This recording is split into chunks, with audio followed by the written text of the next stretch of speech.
नमस्कार, स्वागत है आप सभी का आपके अपने रुचि धर्मन पाठशाला में। बच्चों, उम्मीद करती हूँ कि नए सिलेबस के अनुसार आप सभी की तैयारी बहुत अच्छी चल रही होगी और आप सभी स्वस्थ होंगे, मस्त होंगे।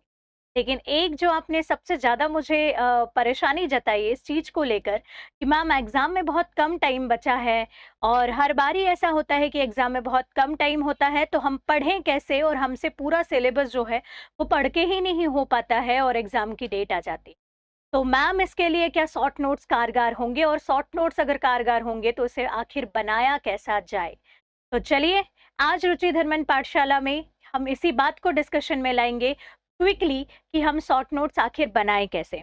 और यहाँ पर अगर आपको ऐसा लगता है कि ये मेथड अगर आप अप्लाई करके देखें, पहले आपको अगर ये मेथड सुटेबल लगती है तो आप बिल्कुल अपने शॉर्ट नोट्स में इसको अपनाइए, क्योंकि देखिए अल्टीमेटली लगातार 6 दिन में प्रीलिम्स एग्जामिनेशन में शॉर्ट नोट्स का तो रोल रहता है, लेकिन उससे ज्यादा सॉरी उससे ज़्यादा जो शॉर्ट नोट्स का रोल रहता है वो मेंस एग्जामिनेशन में रहता है, क्योंकि लगातार 6 दिन विदाउट एनी गैप आपके मेंस एग्जामिनेशन होते हैं। इतने में थकान के साथ आपके पास इतना टाइम नहीं रहता कि आप अपने सिलेबस को रिवाइज कर पाए। तो ऐसे में बहुत कम टाइम में रिवीजन में आपके कारगर साबित होते हैं शॉर्ट नोट्स। तो चलिए स्टार्ट करते हैं कि आखिर शॉर्ट नोट्स बनाए कैसे। आपको मैं बता दूं कि यदि जब भी आप शॉर्ट नोट्स को बनाने की बात करते हैं तो आपको केवल कुछ भी नहीं करना है, मेरी इन 5 बातों को याद रखें। सिर्फ ये 5 पॉइंट शॉर्ट नोट्स आपके बन जाएंगे और ये शॉर्ट में ही बताऊंगी, क्योंकि ऑब्वियस सी बात है शॉर्ट नोट्स बनाना बता रही हूँ और उसमें ज्यादा टाइम ले लूंगी, तो फिर कैसे शॉर्ट नोट्स बनाने हुए जी। तो सबसे पहले आपको करना क्या है, अभी तक जो आपने शायद कर लिया होगा, जिस भी एग्जाम का आप शॉर्ट नोट्स बनाना चाह रहे हैं, इधर वो प्रीलिम्स एग्जामिनेशन हो, मेंस एग्जामिनेशन हो, सब इंस्पेक्टर या कोई भी दुनिया का कोई भी एग्जाम है, और खासकर मेंस एग्जामिनेशन एमपीपीएससी में शॉर्ट नोट्स आपको काम आते हैं।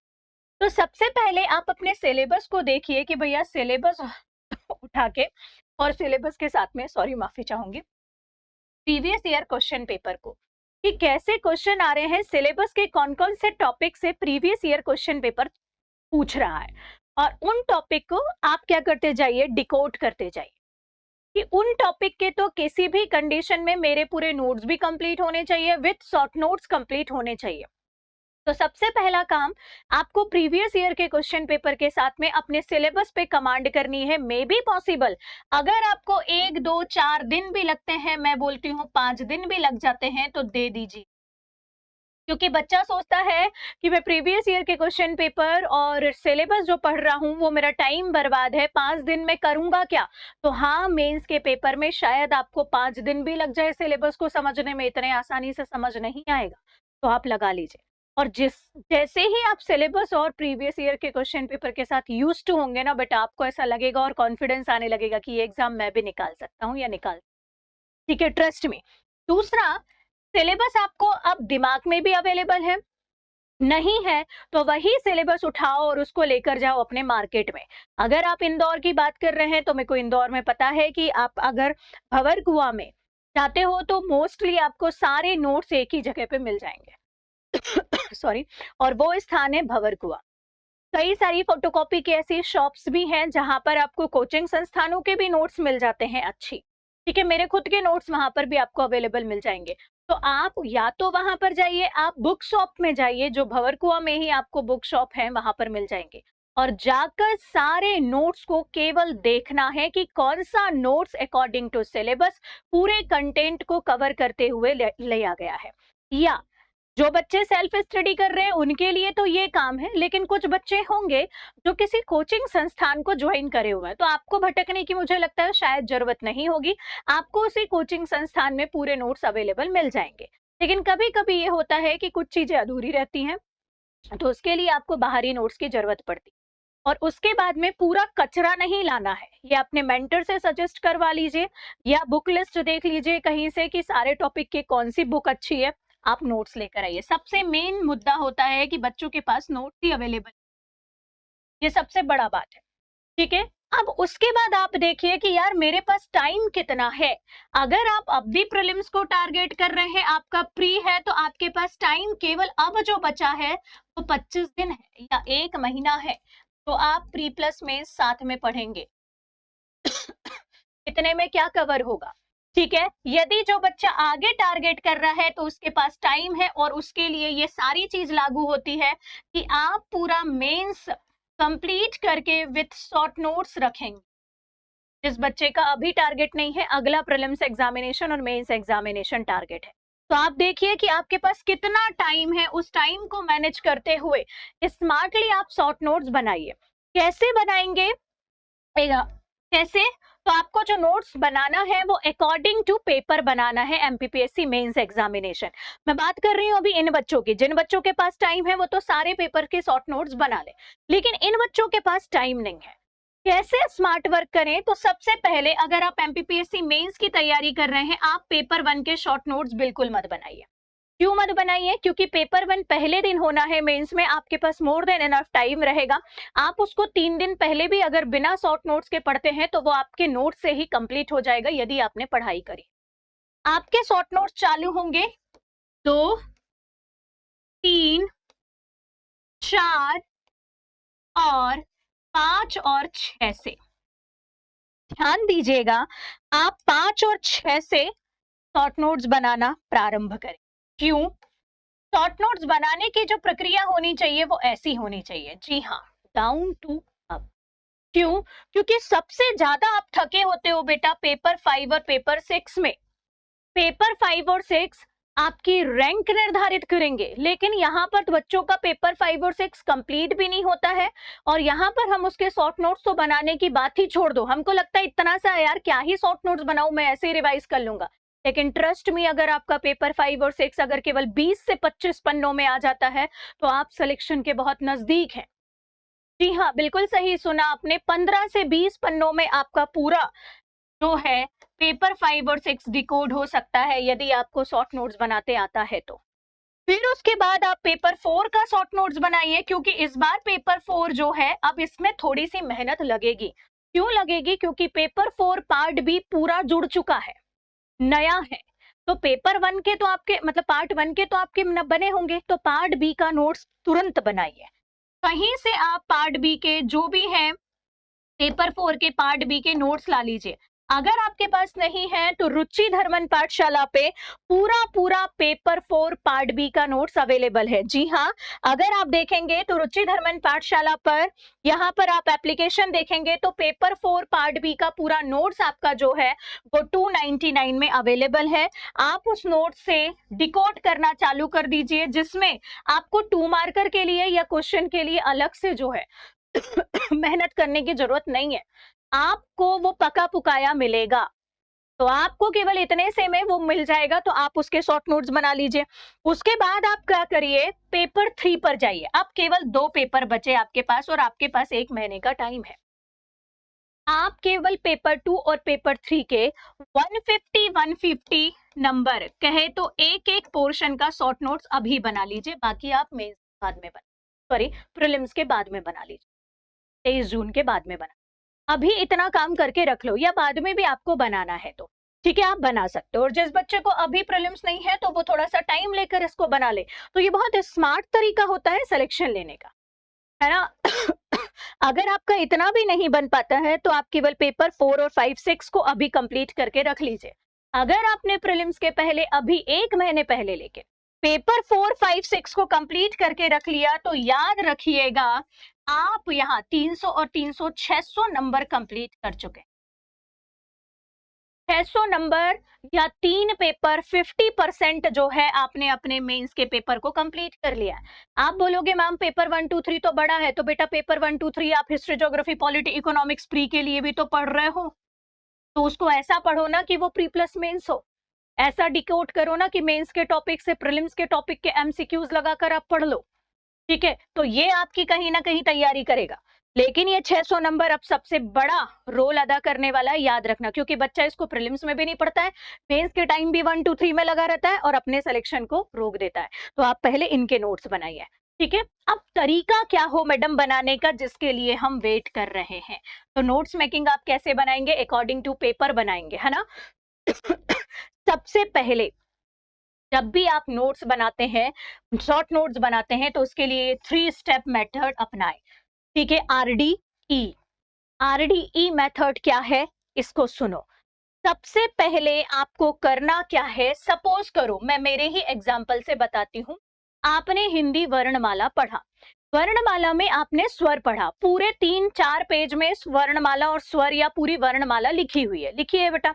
अब आपने पढ़ा कि स्वर का वर्गीकरण किस किस आधार पर किया गया है। सबसे पहले आपने स्वर की डेफिनेशन पढ़ी, ठीक है। फिर उसके बाद आप देखते हो कि स्वर कितने प्रकार के होते हैं, फिर उसके बाद आप देखते हो कि इन प्रकारों को कितने भागों में वर्गीकृत किया गया, ऐसा देखते हो।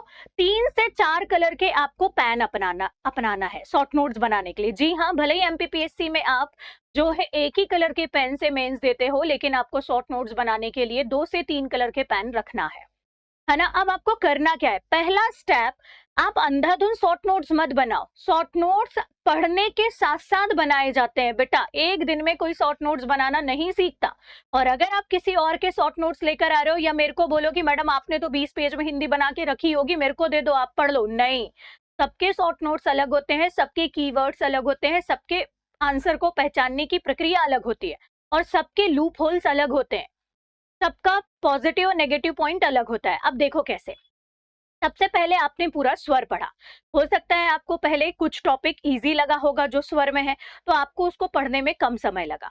फिर उसके बाद आपको जो नहीं बन रहा है आप उसको फिर पढ़ोगे। तो ऐसे करके जिस भी टॉपिक के आप शॉर्ट नोट्स बना रहे हो, पहले आपको शॉर्ट नोट्स बनाना ही नहीं है, आपको पूरे नोट्स को पढ़ लेना है, रीड आउट कर लेना है, और ये डिकोड कर लेना है कि कौन सा पोर्शन मेरे को इजी लग रहा है, कौन सा पोर्शन मेरे को टफ लग रहा है, नोट्स में कौन सा ऐसा पोर्शन है जिसके शायद मेरे पास में कॉम्प्लीमेंट नोट्स अवेलेबल हो जाए, इजी लैंग्वेज अवेलेबल हो जाए, व्हाटएवर।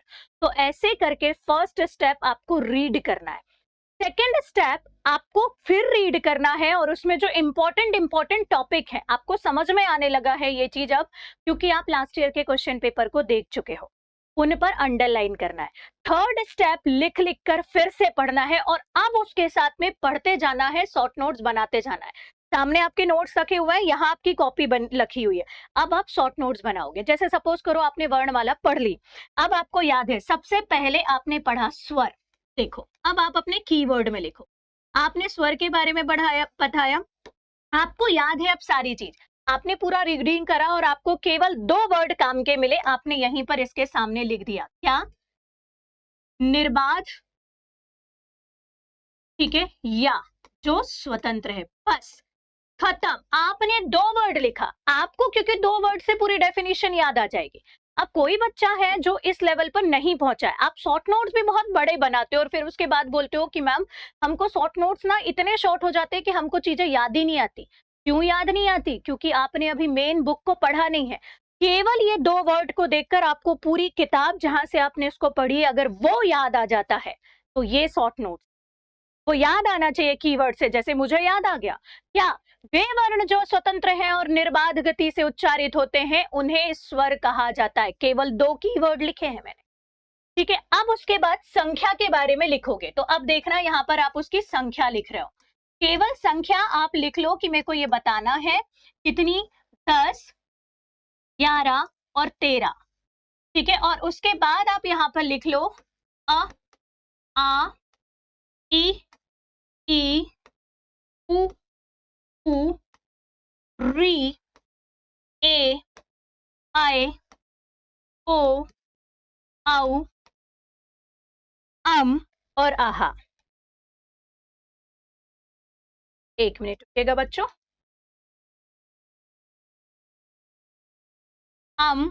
और आहा। अब उसके बाद दूसरे कलर का पेन निकालिए और उससे कुछ हाईलाइट कर दीजिए। इसको हाईलाइट कर दीजिए, इसको कर दीजिए, इन दोनों को कर दीजिए, इनको बना दीजिए, ठीक है, ऐसे करके। तो उससे आप समझ जाओगे कि कहाँ 10, कहाँ 11, कहाँ 13। ये एक लाइन बहुत सारी चीज कह रही है और कौन से वर्ड कैसे बने। अलग कलर के पेन से आप इसको गोला बना दीजिए। क्यों बना दीजिए देखिएगा, और इसमें डबल गोला कर दीजिए, क्योंकि आप अब इससे समझ जाओगे कि पंडित कामता प्रसाद गुरु के अनुसार ये पीले वाले जो है वो मूल स्वर है। नहीं समझ पाते हो इनिशियली स्टेज में, तो बस इतना लिखे रहने दो, उच्चारण के आधार पे 10 है, मानक रूप से 11 है और टोटल कितने हैं, 13 है, वो इस लाइन पे पूरे दिए गए हैं। अब उसके बाद आप पढ़ोगे स्वरों का वर्गीकरण। सपोज करो आप स्वरों का वर्गीकरण पढ़ रहे हो, तो सबसे पहले यहाँ पर लिख दो क्या, वर्गीकरण। सपोज करो आपने पूरा पढ़ लिया है, उसके बाद बता रही हूँ। अब वर्गीकरण में सबसे पहला वर्गीकरण आप कर लो किसके आधार पर? पंडित कामता प्रसाद गुरु, सपोज करो। ठीक है, तो पहला वर्गीकरण आपने किसके अनुसार करा? पंडित कामता प्रसाद। तो सिर्फ पंडित कामता प्रसाद गुरु लिख दो या कामता प्रसाद लिख दो। अब उसके बाद आप बनाना चालू हो गए कि इनने दो भागों में बांटा है। कौन कौन से दो भाग? सबसे पहले बोला मूल स्वर, मूल स्वर, तो डैश करके बस लिख दो स्वतंत्र, और उसके बाद डैश करके लिख दो क्या? अ, ई, उ, री, खत्म। अभी बताती हूँ। फिर दूसरा इन्होंने बांटा है किस रूप में? संधि स्वर के रूप में। तो संधि के स्वर के रूप में दो बांटे हैं, दीर्घ, और यहां पर बांटे हैं क्या? संयुक्त। ठीक है, दीर्घ में लिख दो क्या? समान, और संयुक्त में लिख दो क्या? असमान। ठीक है, और केवल लिख दो संख्या। ठीक है, कैसे? आ, ई और उ। यहां पर क्या लिख दो? यहां पर ए, आए, ओ और औ। दैट्स इट, खत्म। जहां एक पेज में आपने इतना सारा लिखे हैं, ठीक है, उसमें आपकी 3 लाइन में पंडित कामता प्रसाद गुरु के स्वर खत्म हो गए। सपोज करिए उसी पेज में थोड़ा बड़ा और कोरा पेज लेंगे शॉर्ट नोट्स बनाने के लिए। आप यहाँ पर लिख देते हैं उच्चारण और मात्रा के आधार पर। केवल एक डेमो बता रही हूँ बेटा, इसमें एक ही पेज में मेरी पूरी वर्णमाला खत्म है। अब उच्चारण और मात्रा के आधार पर अगर आप देखोगे तो 3 भागों में बांटा। अलग पेन से बना लो इसको।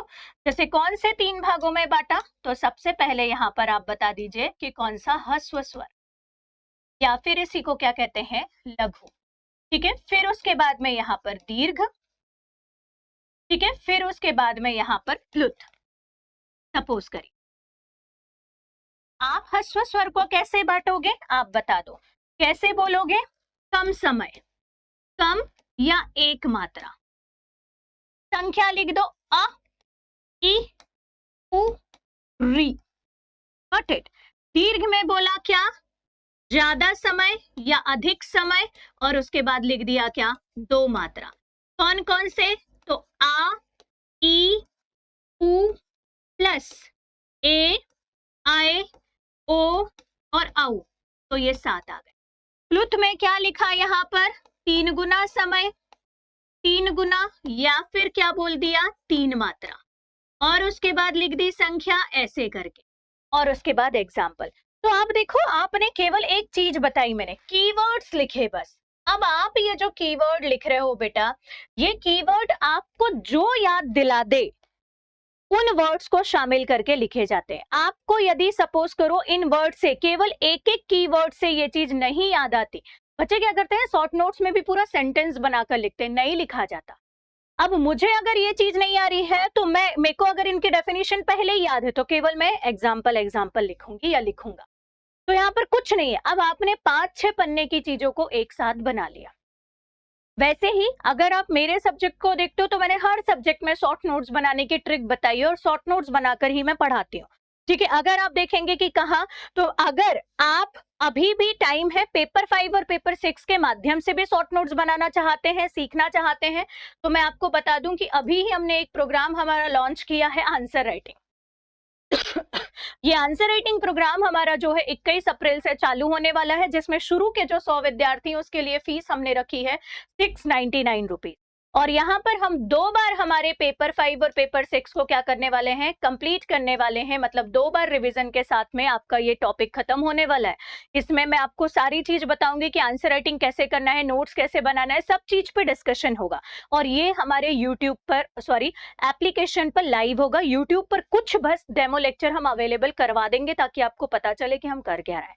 बाकी जो पूरा नोट्स या सारी चीजें जो होंगी लाइव, जो शॉर्ट नोट्स वो हो गया, या कोई भी डाउट आता है वो सब लाइव जो है आंसर राइटिंग के फॉर्मेट में एप्लीकेशन पे चलेगा। इसके अलावा अगर आप हमारे पेपर 5, पेपर 6, पेपर 5 और 6 के कोर्स को ज्वाइन करना चाहते हो तो ये भी एप्लीकेशन पर अवेलेबल है। आप इसे ज्वाइन कर इसका लाभ उठा सकते हैं। साथ ही इसके अलावा बहुत सारे ऐसे प्रोग्राम्स हैं जो एप्लीकेशन पे चल रहे हैं, नोट्स हैं, टॉपर्स नोट्स हैं, आप उन सब का भी लाभ रुचि धर्मन पाठशाला के एप्लीकेशन से ले सकते हैं। तो ये हमारा शॉर्ट नोट्स बनाने का तरीका था।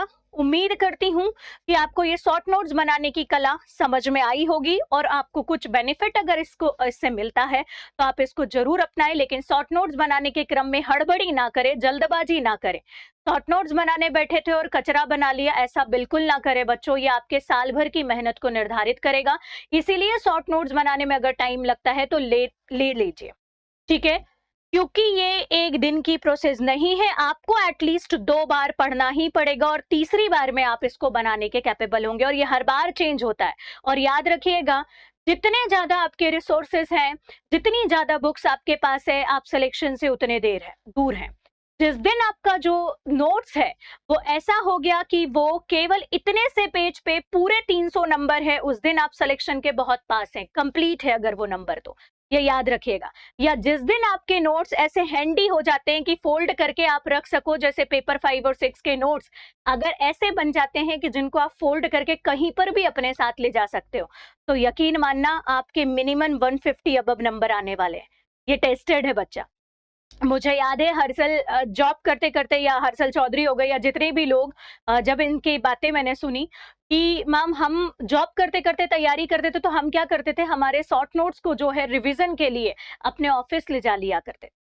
तो आप ये कहीं पर भी पढ़ सकते हैं और शॉर्ट नोट्स बहुत महत्वपूर्ण रोल अदा करते हैं। तो मुझे उम्मीद है कि आप सभी सही डायरेक्शन में शॉर्ट नोट्स बनाने की कला सीखे होंगे, और अगर कुछ बेनिफिट लगता है इससे तो इसे आप जरूर अपनाइए और अपने सफलता में 4 चांद लगाइए और जल्दी से डिप्टी कलेक्टर और डीएसपी बनने की राह को आसान करें।